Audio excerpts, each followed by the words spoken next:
89 91 92 93 94 95 96 97 98 99. அடடா, உனக்கு காணுமே. ஐயோ, அது எங்க போச்சு? ஐயோ, ஒரு ஆட்டு காணுமே. காட்டுல ஏதாச்சும் ஒரு கொடூரமான மிருகங்க அதை உயிர் எடுத்துருமோ? நான் எதா இருந்தாலும் ஜீவனை பண்ண வச்சாது நான் அதை காப்பாற்றுவேன்.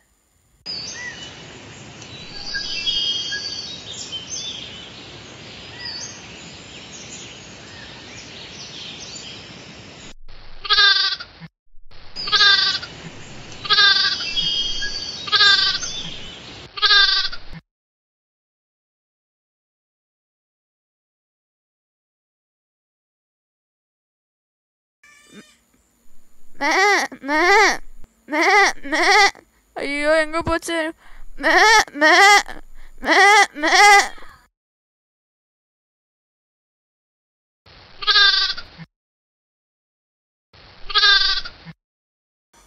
ஹாய், என் ஆட்டுக்குட்டி எனக்கு கிடைச்சிட்டான். சத்து குரல் எனக்கு கேக்குது. அது ஆட்டுக்குட்டி. ஏ, நான் சந்தோஷமா இருக்கிறேன். நான் இப்ப ரொம்ப சந்தோஷமா இருக்கிறேன். ரொம்ப சந்தோஷம். எனக்கு 99 ஆடு இருந்துட்டும் நீ தொலைஞ்சு போனப்பன்னு மனசு ரொம்ப வருத்தமா இருந்துருச்சுடா. ஆனா நீ கிடைச்சிட்டியே, எனக்கு ரொம்ப சந்தோஷமா இருக்கு. வா, இன்னைக்கு நம்ம கொண்டாடலாம். நீ ஓடி வா.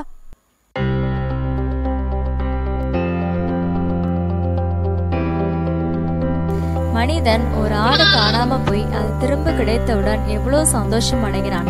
அது போலதான் நமது ஆண்டவராகிய இயேசு கிறிஸ்து நாம் பாவத்தில் இருந்து மனம் திரும்புகிற போது மிகுந்த சந்தோஷம் அடைகிறார். அதை குறித்து தான் வேதம் சொல்லுகிறது, மனம் திரும்புகிற ஒரே பாவி நிமித்தம் பரலோகத்தில் மிகுந்த சந்தோஷம் உண்டாயிற்று என்று. ஆமேன்.